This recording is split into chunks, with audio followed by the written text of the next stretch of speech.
Batam TV, Inspirasi Kepri.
Assalamualaikum warahmatullahi wabarakatuh, pemirsa Batam TV, bertemu kembali dalam program Dinamika Politik. Kali ini narasumber kita adalah seorang caleg DPRD Provinsi Kepri Dapil 4. Beliau adalah seorang politisi Partai Golkar yang kemudian anggota legislatif Provinsi Kepulauan Riau selama 2 periode, yaitu Bapak Asmin Patros atau yang lebih akrab biasa disapa dengan panggilan Pak Asmin.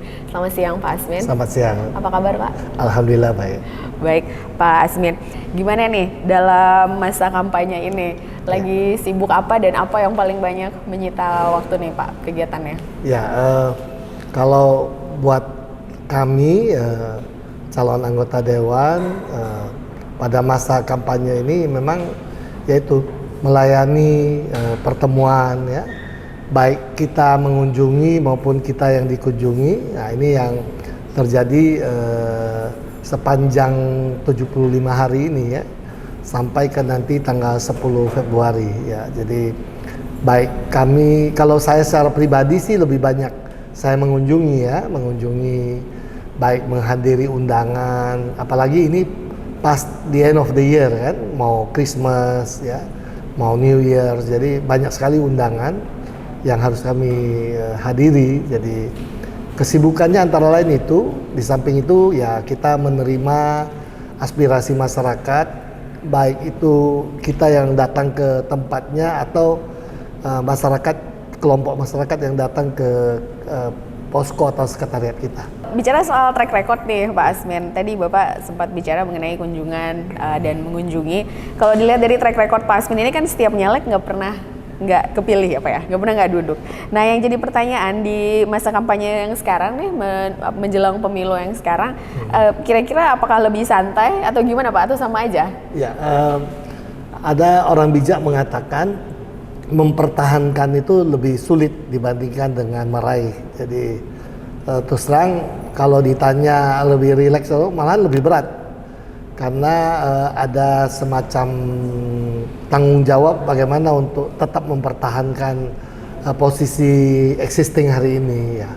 Memang betul bahwa saya sudah alhamdulillah 5 periode menjadi anggota DPRD, dan memang dimulainya dari tahun 99, waktu itu calon DPRD Provinsi Riau, tetapi karena kuota atau suara perolehan dari Batam itu cuma dapat 1 kursi, maka kami waktu itu tidak duduk. Tapi begitu tahun 2000 Batam menjadi kota otonom, kami alhamdulillah termasuk 6 orang dari kader Partai Golkar yang pertama yang menjadi anggota DPRD. Jadi tahun 2000 kami pertama kali menjadi anggota DPRD, kemudian 2004 alhamdulillah ikut dipilih lagi, kemudian 2009 ikut dipilih lagi. Jadi 3 periode itu di kota, dari tahun 2000, 2004, 2009, 2014 kami bertugas di kota. 2014 yang lalu ikut di provinsi, alhamdulillah dipilih lagi, sehingga saya mulai bertugas di provinsi dari 2014. Nah 2019 kembali mendapat penugasan dari partai dan alhamdulillah dipilih lagi. Nah sekarang tahun 2024 kembali Asmin ditugaskan oleh partai untuk menjadi calon anggota DPRD provinsi. Ya insya Allah masih sama masyarakat masih dipilih lah mudah-mudahan. Jadi ini memang sebuah beban yang cukup berat karena tadi disampaikan bahwa alhamdulillah selama ini ikut selalu kepilih dan ini tentu menjadi sebuah beban yang cukup berat. Mudah-mudahan ini masih mendapat respon positif dari masyarakat, terutama pemilih yang dulu memang memilih Asmin, ditambah lagi ada pemilih-pemilih pemula. Konon pemilu 2024 adalah komposisi pemilih usia muda itu jauh lebih besar ketimbang yang sudah-sudah. Mudah-mudahan ini bisa mendapat hati juga. Baik, Pak Asmin. Bicara mengenai popularitas mungkin ya. Popularitas di antara para caleg ini, seperti yang tadi Bapak sampaikan, sudah 5 periode, 3 periode di kota, 2 periode di provinsi. Yang kemudian menjadi pertanyaan dengan ada banyaknya caleg, kemudian memasang baliho, memasang umbul-umbul. Seberapa signifikan menurut Bapak caleg yang memasang baliho di jalan-jalan utama? Sebetulnya kita ini memang pemasangan baliho ini memang penting untuk mengingatkan kepada masyarakat bahwa si ini masih ikut gitu loh. Karena sebetulnya yang pesan yang mau disampaikan adalah ingin mengisyaratkan, memberikan pesan kepada masyarakat bahwa Asmin masih ikut dalam pemilihan ini. Jadi oleh karenanya baliho ini menjadi bagian yang penting. Saya ingin juga memberikan contoh, dulu saya sempat bertanya-tanya, brand seperti Gudang Garam, Jarum, Sampurna, ya, kemudian ada produk-produk lain yang sudah sangat dikenal, tapi kok mereka masih harus mempromosi. Ternyata branding yang tujuannya untuk mengingatkan masyarakat tentang produk ini juga bagian yang penting. Karena kalau tidak lama-lama bisa ketutup sama produk baru. Nah oleh karenanya kalau ditanya sejauh mana kepentingan atau pentingnya baliho dan gambar-gambar yang dipasang, ini adalah tidak lain tidak bukan untuk mengingatkan kembali kepada konstituen, kepada pemilih maupun pemilih pemula bahwa sosok Asmin Patros ini masih ikut dalam pencalonan ini. Jadi ini kira-kira pentingnya baliho yang kami harus pasang di beberapa titik strategis. Baik, Pak Asmin. Pak Asmin, kalau menurut data nih Pak ya, Pak Asmin ini kan bisa menyesuaikan diri nih dalam memperoleh suara, misalkan pemilu tahun 2009 dan pemilu 2014 kan jumlah suara Pak Asmin ini beda jauh nih Pak. Sehingga di tahun 2014 Golkar kehilangan 1 kursi dari Dapil Kepulauan Riau. Nah, bagaimana kemudian Pak Asmin bisa menanggapi? Setiap partai itu punya strategi yang beda-beda. Ketika di dalam sebuah dapil dibutuhkan beberapa caleg, seringkali ada partai yang hanya menonjolkan beberapa caleg saja. Nah, tetapi menurut saya memang dukungan caleg kayak seperti di Kepri 4 ini itu ada 10 caleg satu dapil. Nah, dukungan dari sesama caleg ini penting karena kalau tidak tumpuan perolehan suaranya itu hanya kepada partai dan kepada caleg tertentu. Padahal kita ingin 10 caleg ini semua berkontribusi. Karena 10 caleg ini semua punya kesempatan yang sama untuk bisa meraih suara sebanyak-banyaknya.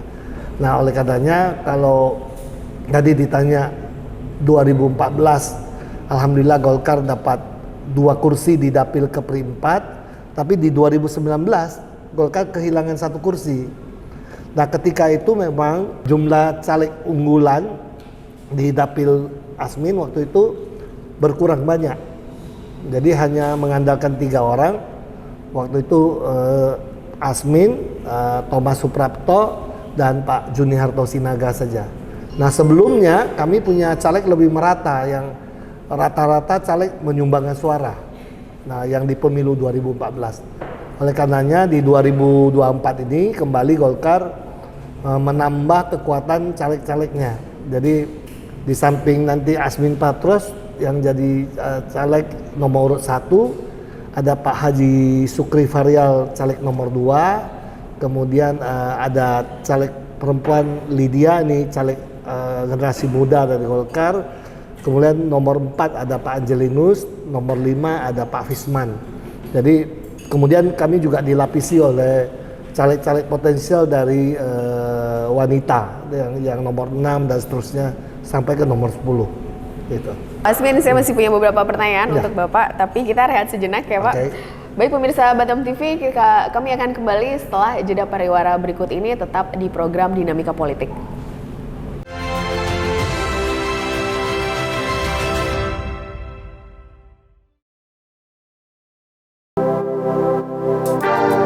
Kabupaten Natuna merupakan pulau terluar Indonesia di utara. Keindahan alam dan jumlah potensi wisatanya mengukuhkan Natuna sebagai mutiara di ujung utara Indonesia atau serpihan surga yang jatuh ke bumi. Inilah destinasi wisata terbaik yang ada di Kabupaten Natuna.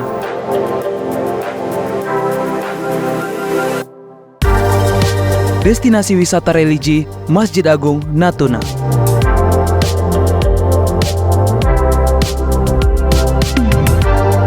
Destinasi wisata Olive Stone Park.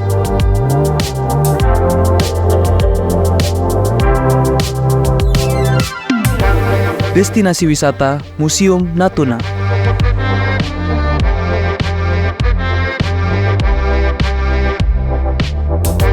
Destinasi wisata Adiwana Jelita Sejuba.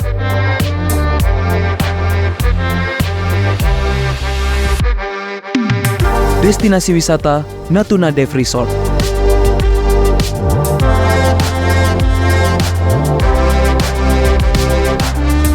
Destinasi wisata Teluk Depeh.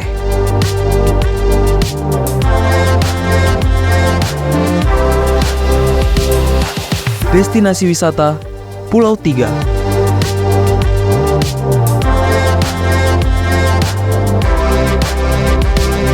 Destinasi wisata Pulau Stanau.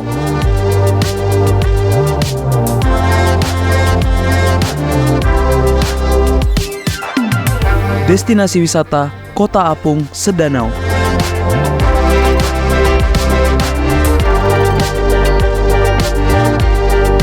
Destinasi wisata Geopark Tanjung Datuk.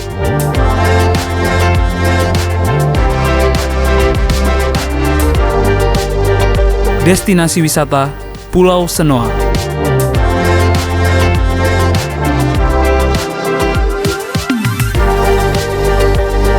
Destinasi wisata Pantai Batu Kasah.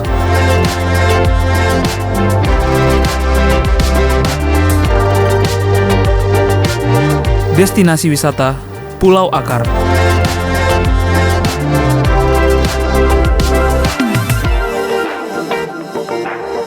Destinasi wisata Mangrove Pering.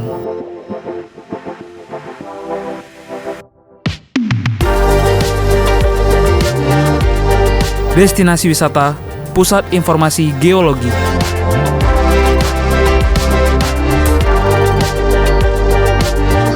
Marilah berkunjung ke Natuna, nikmati indahnya surga pariwisata di ujung utara Indonesia.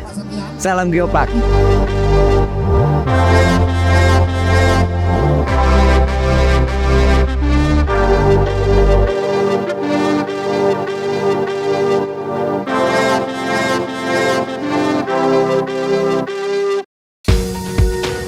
Batam Televisi berdiri pada 17 Januari 2003. Merupakan TV lokal pertama di Kepulauan Riau yang berdiri di bawah naungan Jawa Pos Multimedia.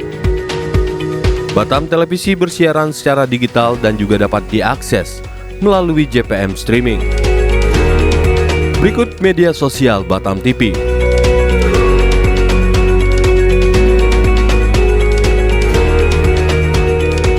Berikut logo resmi Batam Televisi. Reporter dan karyawan Batam TV tidak diperkenankan menerima imbalan dan melakukan pemerasan dalam melaksanakan tugasnya. Untuk informasi hubungi 0778 465 666.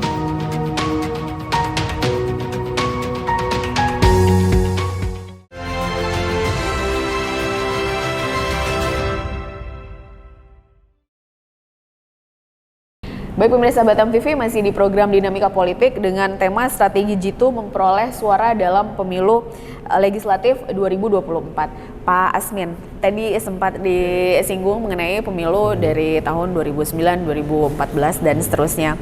Kan di 2014 Golkar dapat 2 kursi ya. Betul. Sementara di 2019 ini dapat 1 kursi. Tapi ironinya atau kontradiktifnya adalah suara Bapak yang justru naik di 2019 dibandingkan 2014. Bagaimana Bapak merespon hal tersebut? Itu yang saya bilang bahwa masing-masing partai itu dalam menyusun caleg itu ada strateginya. Karena caleg yang disusun di sebuah dapil itu mesti bisa saling menguatkan. Nah, pemilu 2014 itu Golkar waktu itu 10 caleg disusun, itu kira-kira caleg yang potensial itu ada sekitar 7 sampai 8 orang. Sehingga 7 sampai 8 orang ini berkontribusi menyumbangkan suaranya. Nah, di pemilu 2019 karena waktu itu kami agak sedikit overconfident, ya. Kami hanya menyusun caleg 10 orang itu, tapi caleg unggulannya cuma 3. Jadi waktu itu Asmin, Pak Thomas Suprapto, sama Pak Juniarto Sinaga. Nah, itu yang kemudian terjadi bahwa suara Asmin meningkat, tapi kursinya dapatnya 1. Padahal tahun 2014 itu dapat kursi 2, suara Asmin cuma 12.000 lebih. Tapi ketika 2019 suara Asmin 13.000 lebih, kursinya justru dapatnya cuma 1. Nah, ini karena waktu itu caleg unggulan yang kita taruh di dapil keperempat itu perbandingannya 2014 ada 8 yang potensial, yang 2019 cuma 3 yang potensial, sehingga itu suara perolehannya itu tidak cukup untuk mendongkrak. Ditambah dengan suara Golkar, perolehan suara partai tidak cukup mendongkrak mendapatkan 2 kursi. Itu yang terjadi pada pemilu 2014 dan 2019. Nah, di 2024 ini kami tidak mau lagi terulang, maka kita pasang calegnya yang potensial ini jumlahnya lebih banyak, ditambah lagi dengan caleg-caleg muda yang dari kalangan milenial. Ini kita harapkan akan mendapat dukungan dari teman-teman kelompok milenial, sehingga nanti perolehan suara Golkar bisa kembali mengarah ke 2 kursi kembali. Baik Pak Asmin, tadi kita sempat membahas pemilu di tahun 2009, 2014 dan seterusnya. Kalau demikian nih Pak Asmin, di tahun 2024 ini berapa menurut Pak Asmin suara pribadi Pak Asmin yang menurut Pak Asmin ideal untuk mengendalikan kursi yang tadi disebutkan sempat hilang itu Pak? Ya, jadi pemilu 2014 perolehan suara Asmin waktu itu 12.000 lebih. Kemudian pemilu 2019 kemarin naik jadi 13.633. Jadi memang ada peningkatan 1.000 lebih dari 2014 ke 2019. Harapan saya di 2024 juga mengalami peningkatan. Mudah-mudahan bisa meraih suara 15.000. Ini memang target-target yang normally harus dibuat oleh masing-masing orang caleg, karena harus ada estimasi perolehan suara supaya kita bisa hitung kira-kira kita harus mendapat berapa suara untuk meraih kursi tersebut.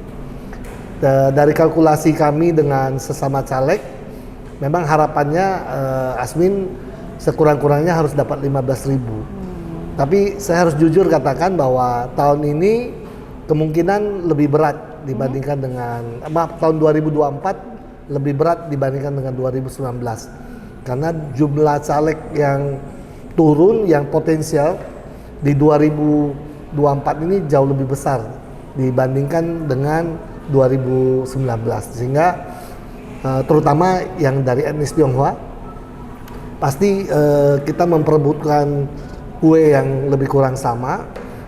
Yang tadinya di provinsi itu praktis Asmin hanya dengan beberapa orang saja, tapi sekarang lebih banyak lagi yang ikut. Sehingga kemungkinan bahwa untuk meraih 2 kursi di dapil keperempat ini memang Asmin harus dapat suara sekurang-kurangnya 15.000, syukur-syukur bisa lebih dari itu. Sehingga kalau nanti caleg yang nomor berikutnya mendapat suara juga signifikan, maka hampir bisa dipastikan Golkar akan kembali mendapat 2 kursi. Baik Pak Asmin, tadi saya sempat menangkap sedikit Pak Asmin menyebutkan bahwa di pemilu 2024 ini banyak caleg yang potensial yang turun nih Pak. Nah, sebagai politisi senior nih Pak Asmin tentu bisa merasakan dinamika pemilu 2024 ini. Nah, apa yang menurut Pak Asmin perlu diantisipasi dalam pemilu 2024 ini Pak Asmin? Ya, sebetulnya tadi seperti yang tadi saya sampaikan, karena beberapa waktu yang lalu saya sempat dapat surat tugas dari partai untuk diminta mempersiapkan diri menjadi calon kepala daerah, menjadi calon wali kota Batam, sehingga saya takut masyarakat jadi confused, seolah-olah Asmin tidak ikut pencalonan di DPRD tapi ikut pencalonan wali kota. Nah, ini yang sebetulnya ingin kami luruskan, bahwa penugasan dari partai itu adalah setelah kami memenangi Pileg.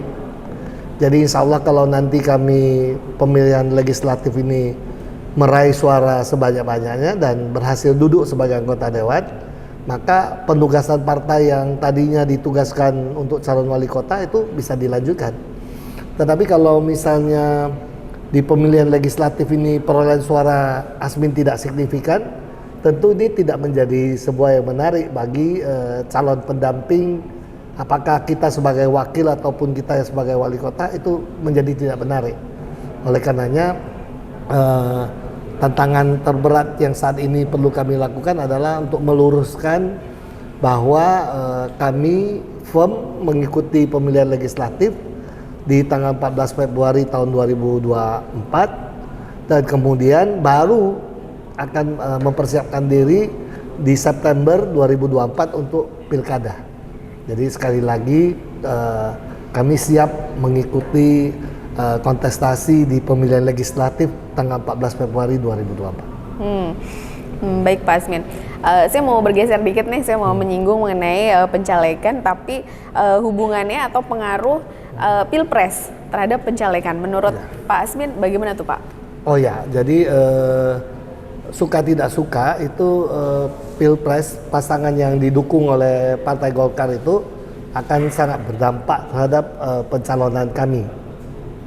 Jadi biasanya itu kalau dia sejalan, maka itu menjadi penguatan amunisi nih. Jadi misalnya calon legislatif saya, kemudian yang kita dukung jadi presiden seperti sekarang ini adalah Prabowo Gibran. Kalau masyarakat yang memilih saya ini juga punya hati yang sama memilih Prabowo Gibran, maka ini akan menjadi sebuah kekuatan yang luar biasa karena dia jadi paralel. Tapi ada juga yang kami ngalamin ketemu yang tidak paralel. Misalnya ada orang yang mendukung calon presiden jagoan kita tetapi tidak mendukung calegnya, atau sebaliknya mendukung calegnya tetapi tidak mendukung pasangan calon presidennya. Jadi sekali lagi bahwa kalau ditanya sejauh mana pengaruhnya, tentu sangat signifikan, terutama kalau yang sejalan. Kalau yang sejalan artinya pas memilih DPRD atau legislatifnya kepada kader Golkar, tapi juga pasangan presiden yang dijagokan Golkar ini juga mendapat respon positif seperti yang sekarang ini. Menurut survei itu Golkar terus meningkat, terus mengalami peningkatan, sehingga sekali lagi ini membuktikan bahwa pasangan capres yang didukung oleh Golkar itu berdampak langsung terhadap popularitas daripada calon legislatif juga. Baik Pak Asmin, masih ada beberapa pertanyaan, tapi kita rehat sejenak ya Pak Asmin. Baik pemirsa Batam TV, kami akan segera kembali setelah jeda pariwara berikut ini, tetap di Dinamika Politik.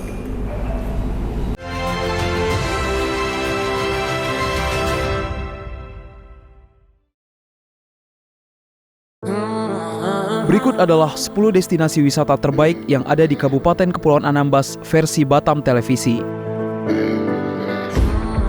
Masjid Agung Baitul Makmur adalah destinasi wisata religius yang eksotis, megah, dan berada di puncak ketinggian, seperti gerbang sebelum memasuki kota Tarempa. Berseberangan dengan Masjid Agung Baitul Makmur, Vihara Gunung Dewa Siantan telah menjadi destinasi wisata religi lain di Tarempa. Berdiri megah di atas bukit batu, menjadikannya sebuah tempat yang eksotis. Air terjun Temburun memiliki kelebihan karena airnya bertingkat-tingkat dan bermuara langsung ke laut.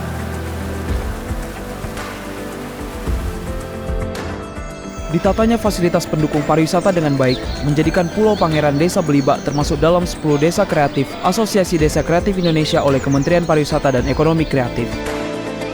Hyugus Resort merupakan surga yang tersembunyi di antara gugusan pulau-pulau yang ada di Kecamatan Palmata. Lautnya yang jernih dengan ombak tenang membuat resort ini sangat cocok untuk keluar dari penatnya kesibukan dunia. Berada di Desa Teluk Siantan, Makam Keramat Siantan menjadi destinasi wisata sejarah yang wajib dikunjungi apabila datang ke Kabupaten Kepulauan Anambas. Pulau Durai berada di ujung utara Kepulauan Anambas. Memiliki pantai yang indah dengan pasir putih lembut. Gugusan karang di dasar laut terlihat jelas karena airnya yang jernih.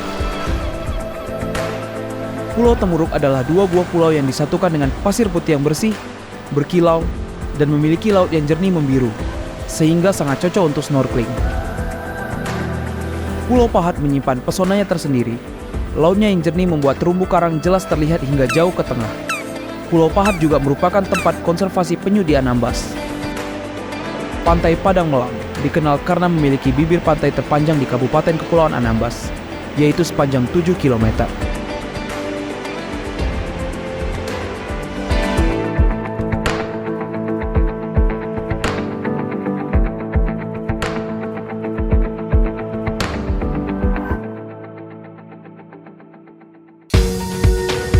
Batam Televisi berdiri pada 17 Januari 2003. Merupakan TV lokal pertama di Kepulauan Riau yang berdiri di bawah naungan Jawa Pos Multimedia. Batam Televisi bersiaran secara digital dan juga dapat diakses melalui JPM Streaming. Berikut media sosial Batam TV.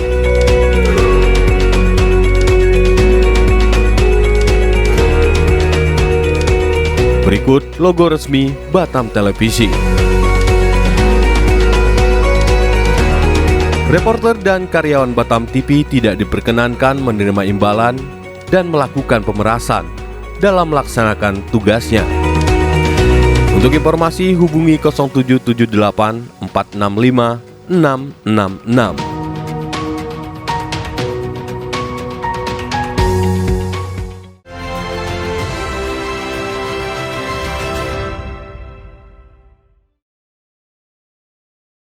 Pemirsa Batam TV masih di program Dinamika Politik dengan narasumber kita Pak Asmin Patros.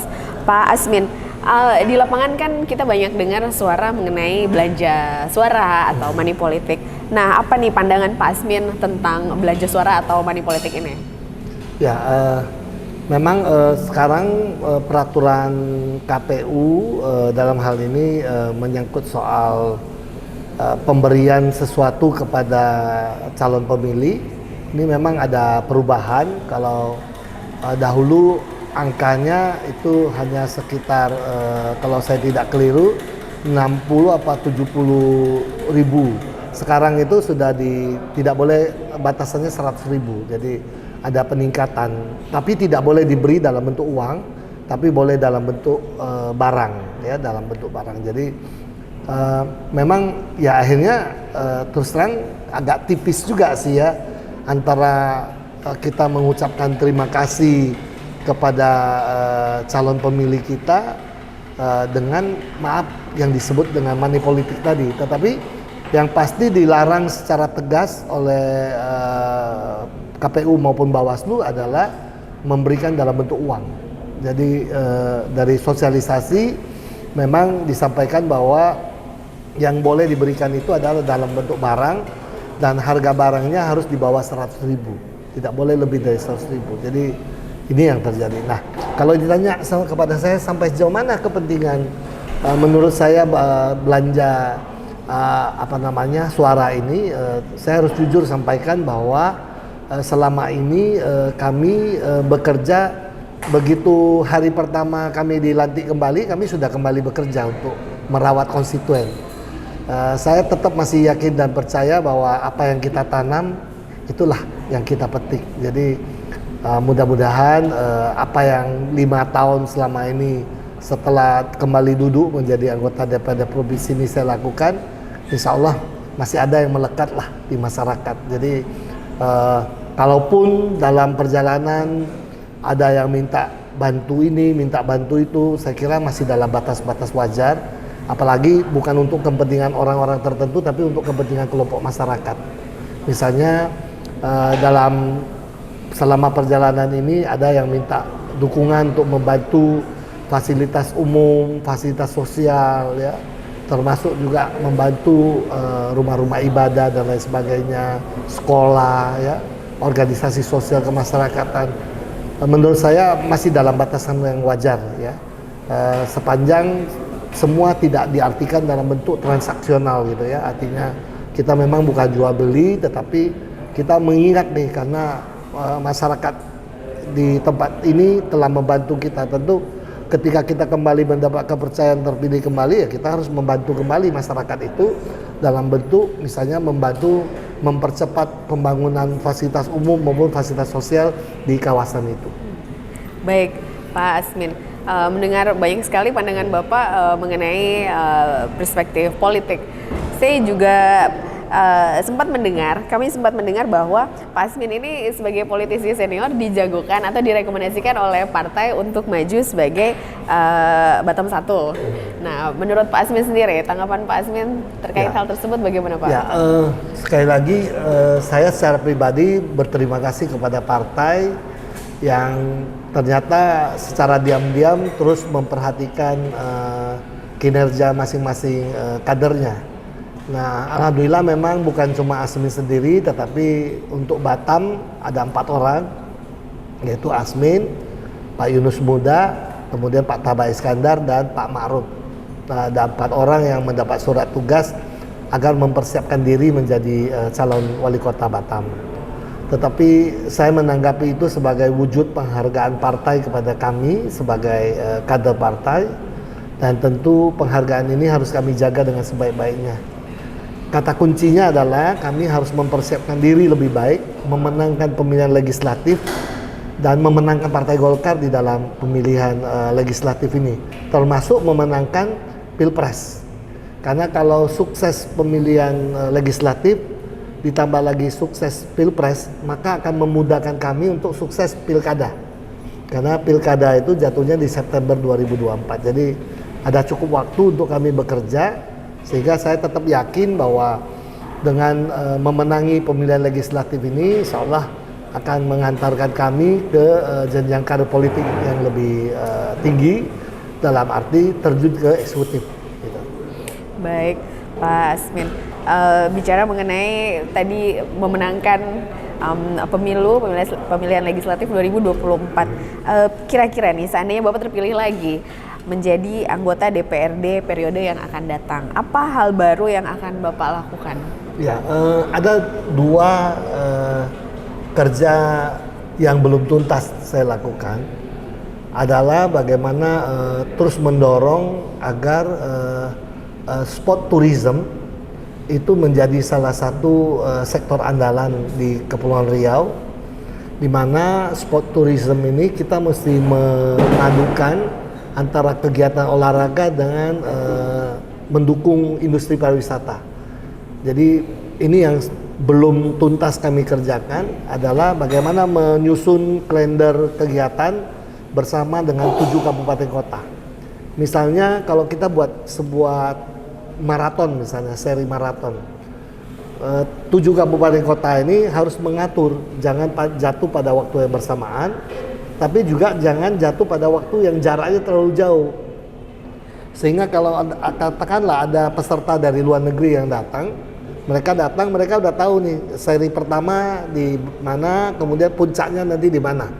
Misalnya bisa mulai dari Karimun, kemudian Bintan, kemudian Batam, finalnya misalnya. Atau misalnya kegiatan sepeda, bisa dari Lingga, kemudian ke Karimun kemudian ke Batam. Atau kegiatan lain lagi olahraga air mungkin di Anambas, Natuna, berakhir di Batam atau berakhir di Tanjung Pinang. Jadi ini antara lain yang belum berhasil kami lakukan secara maksimal. Nah, dengan kembalinya Pak Guntur Sakti sekarang jadi Kepala Dinas Pariwisata, karena dulu kami pernah menyusun bersama beliau, kami berharap ini bisa kembali didudukkan. Kalau nanti kami bisa kembali mendapat kepercayaan, nah insya Allah kami akan bersama-sama dengan Dinas Pariwisata dan Pak Gubernur untuk merangkul kembali menyusun event-event ini di satu padukan. Itu satu. Yang kedua, kita juga di Kepri ini banyak hadir rumah-rumah ibadah yang tidak hanya dipakai semata-mata untuk kegiatan ibadah, tapi juga punya potensial untuk mendorong industri pariwisata religius gitu ya. Jadi misalnya contoh, kita punya masjid yang besar, kita punya masjid di Penyengat ya. Itu juga peninggalan sejarah yang luar biasa, budaya yang sejarah. Jadi itu di samping rumah ibadah bisa dijadikan objek wisata. Begitu juga di Pulau Galang, kita punya peninggalan Vietnam, ada rumah ibadah Katolik, Buddha dan lain-lain, itu juga bisa. Tambah lagi di Tanjung Pinang. Tanjung Pinang banyak sekali vihara-vihara yang punya potensi untuk mendorong industri pariwisata. Nah, ketika sebelum Covid kita dapat kunjungan cukup besar dari wisatawan Cina, kemudian wisatawan dari Vietnam, dari Taiwan, dari Korea. Itu industri pariwisata di bidang religi ini juga sangat menunjang, karena mereka juga menikmati juga. Di samping mereka datang berwisata, mereka juga sembahyang, kebetulan mereka punya keyakinan yang sama, sehingga ini bisa saling menunjang. Nah, menurut saya bahwa Kepri punya potensi yang sangat besar di bidang ini. Apalagi, mohon maaf, kita punya peninggalan-peninggalan sejarah yang sangat mendukung. Seperti tadi saya sebut Pulau Penyengat yang wisatawan dari Malaysia. Kita mungkin nanti bisa juga membuka wisatawan dari negara-negara Islam lainnya yang bisa dihadirkan di Kepulauan Riau, dan inilah menjadi PR saya untuk periode ketiga ini. Mudah-mudahan ini bisa semakin bisa terpadu disusun sehingga orang tahu kalau dia mau ke Kepri tujuannya kalau untuk kegiatan ini di mana, untuk kegiatan itu di mana. Jadi ini yang saya kira yang masih belum tuntas saya kerjakan, dan ini akan menjadi tanggung jawab atau kegiatan prioritas saya, insya Allah kalau nanti kembali mendapat kepercayaan. Baik Pak Asmin, terima kasih sekali Bapak penjelasannya dari banyak sekali pertanyaan yang sudah saya ajukan ke Bapak. Pak Asmin, terakhir pesan untuk masyarakat Batam sebagai pemilih nanti untuk pemilihan langsung caleg 2024. Silakan Bapak. Ya, kepada masyarakat Batam, saya memang menghimbau agar 14 Februari nanti betul-betul datang ke TPS menggunakan hak suaranya. Karena suara Anda akan menentukan masa depan negeri kita, termasuk juga memilih presiden, menentukan siapa yang akan memimpin negara ini 5 tahun ke depan. Dan sekali lagi, walaupun saya seorang calon legislatif, tentu harapan saya sebanyak-banyaknya orang memilih saya. Tetapi saya ingin katakan bahwa perbedaan pilihan jangan sampai merusak silaturahmi kita. Karena silaturahmi itu jauh lebih penting. Jadi saya juga tidak mau mendapatkan dukungan yang nantinya ujung-ujungnya pendukung saya silaturahminya jadi terganggu. Oleh karenanya tetap datang ke TPS, memilih, dan tetap kita satu dalam negara kesatuan Republik Indonesia. Terima kasih. Baik, terima kasih banyak Pak Asmin Patros kesempatannya untuk bergabung dengan kami di program Dinamika Politik. Baik pemirsa Batam TV, demikian tadi program Dinamika Politik dengan topik strategi Jitu memperoleh suara dalam pemilu legislatif tahun 2024. Pada akhirnya saya Pungki Inggoro pamit undur diri dari hadapan Anda. Sampai jumpa di program Dinamika Politik selanjutnya. Wassalamualaikum warahmatullahi wabarakatuh. Sampai jumpa.